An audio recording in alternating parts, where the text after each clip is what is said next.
Kung ang pagkain mo ay ginamit mo pang reward sa hard work ng iyong anak o sa sarili mo, kasi sabihin mo, deserve mo ito, naku, panoorin mo ito hanggang sa dulo, baka may matutunan ka dito sa pag-iwas ng mga sakit like diabetes, hypertension, o kung ano-ano pa.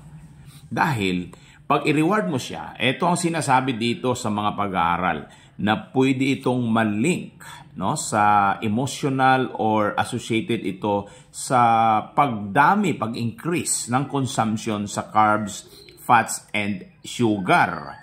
And ma-develop nila ang habit na yun palagi ang kakainin nila tuwing meron silang hard work or may reward. Yan ang sinasabi sa mga psychologists.